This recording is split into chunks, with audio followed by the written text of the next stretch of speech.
Hello all, this is Dr. Dave Maslek talking to you about reciprocity.com. The E is written with a 3, and in this particular video I want to talk to you about how to actually write about future research and future work in a research paper and doing recommendations in a research paper. So if you don't know me, I'm an associate professor of innovation strategy in entrepreneurship, and I created this whole reciprocity project to give back as much as I possibly can. There were so many people that helped me out that I wanted to pay the favor forward and help you out. So there's lots of different tricks that I've learned over the years in terms of writing research papers. I'm not the best at it, but I know that there's many other people that are much more prolific and amazing than I am. But at the same time, I've struggled with this for many different years, and I've learned how to do some of these things. And this is just kind of tricks that I've learned in terms of writing, future research for a research paper. And I know that you're probably struggling with this at this moment, and you're probably watching this video trying to get some sort of tips and stuff like this. So here goes in terms of thinking about future research and recommendations for a research paper. Oh, and this is probably a little bit, it's going to be geared towards senior undergraduate students, maybe high school students if they're doing a research report. It's also geared towards people that are in graduate school, doing a PhD and stuff like that, and as well as maybe professors that are out there that want some advice and thoughts in terms of what they're doing, right? So the first thing is I would use this as an opportunity to discuss the limitations in a what you're doing and the work that you're doing in a kind of a sneaky way, right? So we can think of limitations and weaknesses as limitations and weaknesses, but we can also flip it around and think of it in terms of not necessarily limitations, but as strengths of the things that you're doing, or as future research that you can possibly do in the future. There's always some stuff that's really, really difficult to ever capture in your paper. You'll never be able to study certain things in certain ways. And so what you could do is put all those limitations in future research, where you can go and you can write it up in the sense that this is what we should do next, right? So maybe we couldn't do this one particular analysis, or we didn't have this data, or we didn't do this particular thing, well, because it was too difficult, or we didn't have enough money, or whatever it is, or you didn't, whatever it is. Well, then you write it up as like, this is a limitation of this. Well, you write it up as a sense that this could be future research, right? So you'd say that, with additional funding in this particular area, that we can hopefully do greater research in this particular way, right? So maybe we could do experiments in this way, or maybe we can approach CEOs of different companies in this way. Different things like this, where you're thinking about it and flipping it around, the limitations that you have and the problems that you have in your paper, and just putting it in as future research. It's kind of a sneaky way, but it actually works. Because it looks like you're very, very thoughtful about what you're doing, and it kind of gets you an opportunity to talk about the problems that you have in your paper in a very positive way. Many people do that. It's a pretty sneaky way, but it's pretty common in terms of thinking about your research in your paper. So the other thing that you'd want to think about is you might want to play with different benefits of the paper that you have in your future research, right? So you're thinking about it in different ways, in the sense that you're kind of highlighting the benefits of your particular paper, right? So you're going through and instead of writing all of the where you think the field should go or the research should go, but instead you're kind of highlighting the benefits of what you actually done here.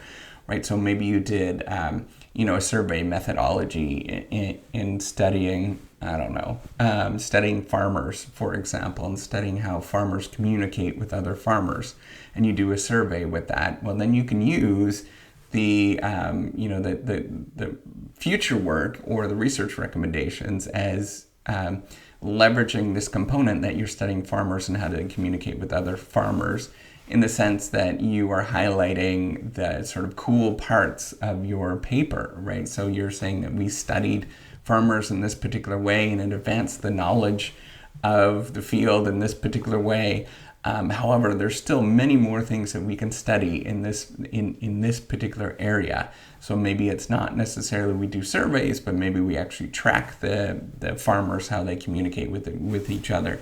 Maybe we look at different communication patterns, for example, of the farmers, and you highlight why it's so important and so cool that you actually did this study. It's kind of a sneaky way again, right? That you are emphasizing what you've done and the benefits of the particular paper that you're working on, right? So the other thing that I think is important is that you can use this moment, and this is probably more for graduate students and more for professors, and you can use this moment in terms of playing up or playing down the different problems that you have in the paper. So let me demonstrate. So there's always limitations in every single paper, and as I mentioned before, you can highlight that in the future research and future or for research recommendations. But what you can do is, if you don't want to draw a lot of criticism of your paper, you might not want to go into great depth of the problems that you have in your paper in this particular area, right? So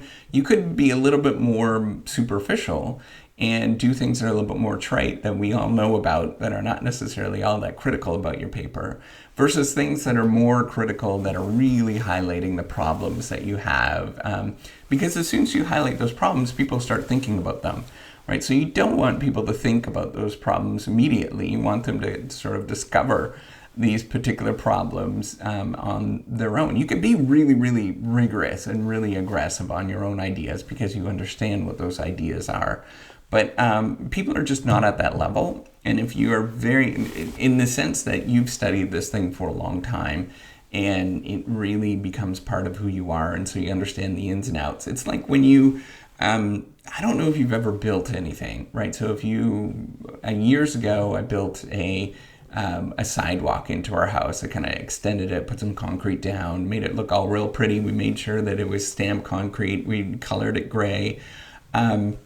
And then, we kind of did this all on a weekend. It was really fun to do this thing. But, lo and behold, I knew where all the problems were when I built that thing.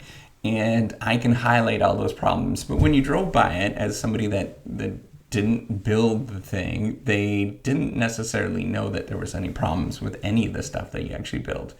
Right, and so that's what you want to do in this area in terms of the limitations and future research methods, is just be careful in how much you're highlighting and to the degree that you're highlighting. And if you're a researcher, you're kind of understanding what I'm talking about at this moment, because you can get real nitty gritty and be very critical, and then nobody's going to trust your paper.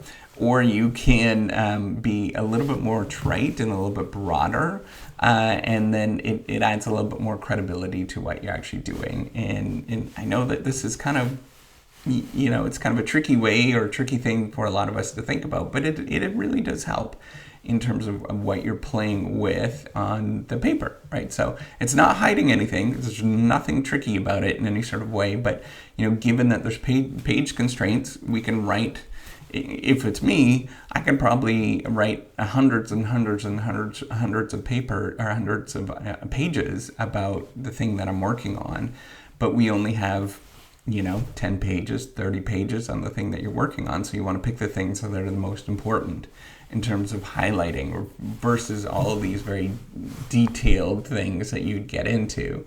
And here's one more trick that I think is really important for you to understand.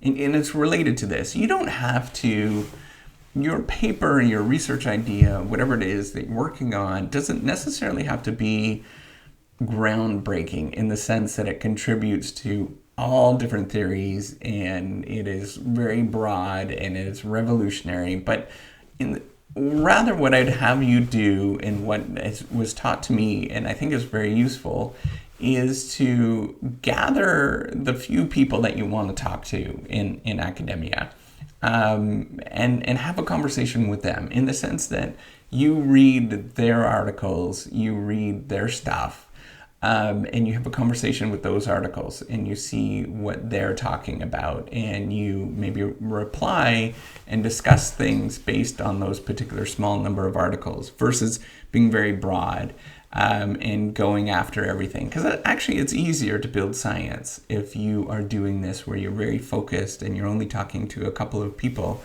And it actually has a lot more impact when you're doing this, because you get real rich and real deep in a particular thing versus being very broad. And I see that when I review papers and have conversations with people that are just getting into the field. I see that that's a major problem for most people. It's a problem for me when I started out. I was really broad. And I thought all the stuff that I was working on would have all these contributions. I still do. We all think like this. But you have to just get narrower and narrower. And the more that you simplify and reduce and just get smaller in terms of what you're looking at, the larger the impact that you're actually going to have. And it very much works that way.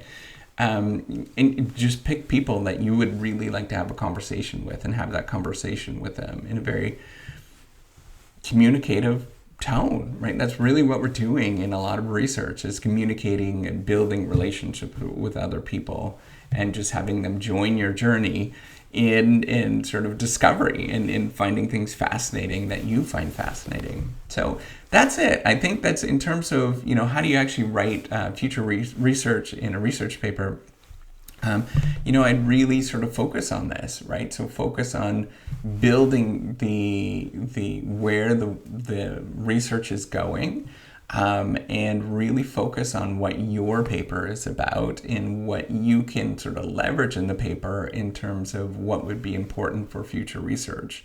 And so it's less about really picking apart your research, but really highlighting and discussing the things that are really important with what you're doing, and letting other people see what is important with what you're actually doing. That's going to be very helpful for you.